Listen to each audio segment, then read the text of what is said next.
All right. It's going to be a fine year, people. It will. A fine What's year. next? What is next? Well, Talamid Meja says, I absolutely love all the new Star Trek movies. Really? I'm sorry. I do too. Into Darkness wasn't the best, but Beyond was spectacular. I was really excited when I heard that they were doing a fourth, but I just read that the whole thing has been scrapped. What happened, and do you think it can get back on track? Live filthy and prosper. All right. Well, thanks a lot, Talamid. And, here's the thing. We heard a while ago that some brakes had been put on Star Trek because Chris Hemsworth, who was going to come back as James Kirk's dad, and Chris Pine, two of the great Chris's in Hollywood right now, who was supposed to play James Kirk, they were having some contract disputes. Paramount wanted the actors to take a cut in salary from what they prearranged and agreed, which is understandable, and I'll get to that in a second. And equally understandably, the actor said, "No, man, we made a deal. I was going to do these movies. You would pay me this much, and I'm not going to do this movie unless you pay me that much." I understand where the studio's coming from. Understand where the talent was coming from on that. It's one of those situations, right? Then they hired this director to come on board. It was the first female director ever for a Star Trek film. But then this report came out yesterday in Deadline. And here's what this report said. Let's bring this up here. So the report was basically that Clarkson, I believe it's S.J. Clarkson is her name.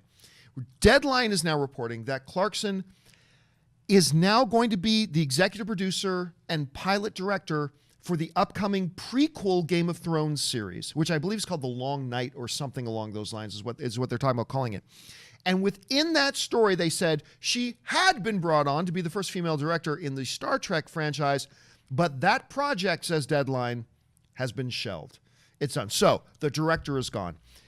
Pine, who's the star of the series, still ain't on board. Hemsworth, who's supposed to be the co-lead of this next movie, no longer on board. The thing gets scrapped. Now, in talking about understanding where the talent in the studios are coming from, let's put this into perspective, okay? Let's look at the Star Trek franchise in perspective.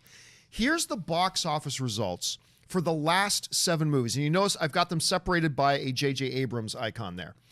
The last 7 movies, let's go back. 7 films ago, we had Star Trek Generations worldwide, not just domestically, not opening weekend.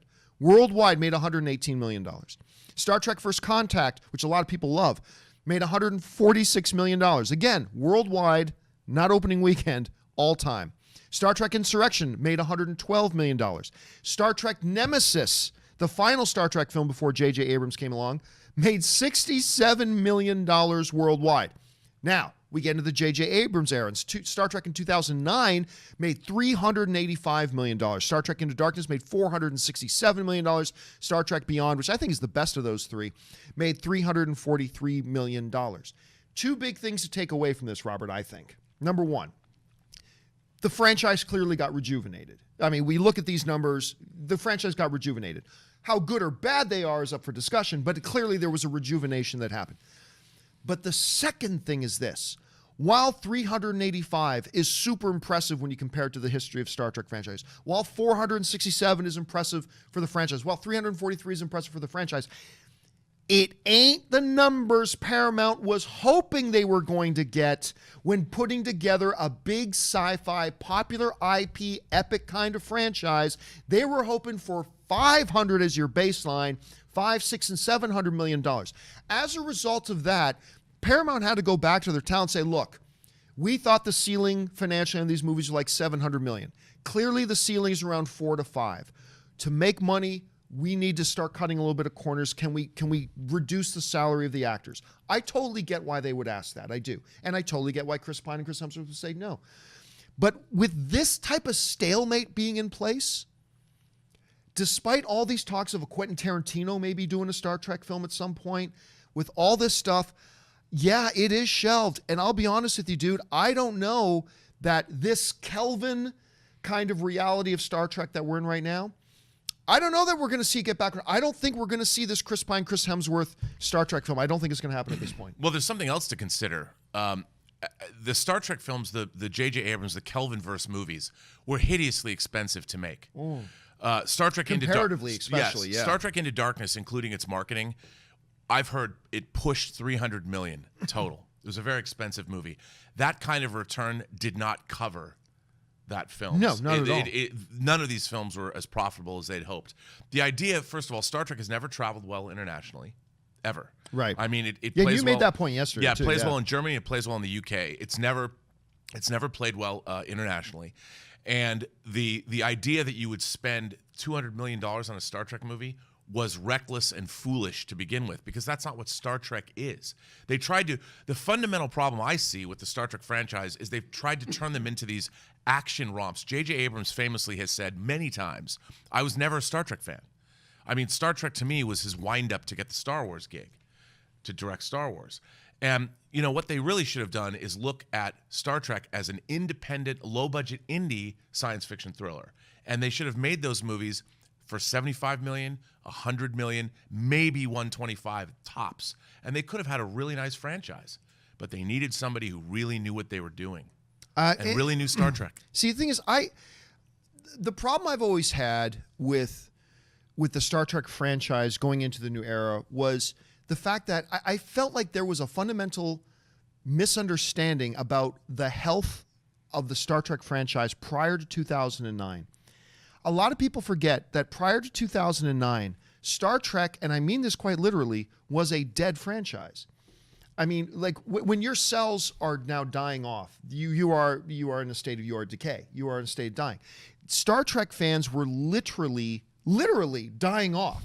The fan base was literally dying off. You're not wrong. And they weren't doing anything at that time to bring in new fans to replenish, right? 2009 came along. They tried to do some things a little bit differently. They certainly spent more money than previously, and they got better results, but not the results they needed and not the results that they wanted. I feel like they were tinkering on something. And by the way, I loved Beyond. I really did. I thought Beyond was the best of the JJ franchise. But I don't know, at this point, Robert, understanding the situation with Pine and Hemsworth, understanding the overall cultural placement of Star Trek right now, understanding the fact that they just lost their director, do you see some potential here that this Star Trek film that they had planned can get back on track at some point? No, but I don't. I mean, I think that the problem is, the real problem that I had is that they went back. Star Trek has always moved forward. Even Enterprise was a sequel series that showed us things we hadn't seen before. What did they decide to do to reinvigorate the Star Trek franchise? Is retell the story of Kirk and Spock. Well, the one thing about doing that is we watched Kirk and Spock as young men in the series move into the movie series and grow older into middle age. The characters of Kirk and Spock, in all of pop culture history, it's very interesting, they were allowed to grow old and die within the context of the movies. Yeah. Now, if you want to, Star Trek had been moving forward for 40 years. You had the original series, the movies, the Next Generation, Deep Space Nine, Voyager, and we're moving into these a new interesting era. And Star Trek has always reflected the era that it's from.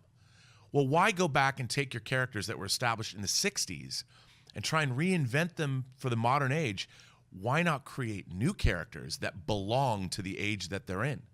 You know, an audience wasn't given new Star Trek, wasn't given new people. But didn't they try that with Enterprise? Well, and look, didn't they try that with? Well, they look. I think that to a certain extent, look, Enterprise wasn't as successful as they wanted it to be.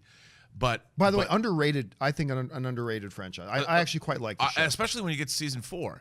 But I really think that we need a Star Trek that reflects today's age. And here they try and go and do Star Trek Discovery.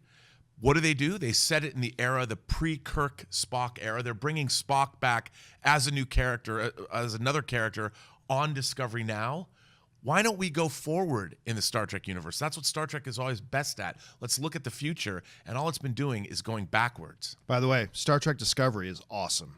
I love that not, show. You and I are going to have awesome. a very serious debate about this sometime. But I hope season 2 is. I hope season 2 is. Really hoping. Emo Spock with a beard. When does it come back? When does it come back? 2 weeks. 2 weeks? Yeah. Okay.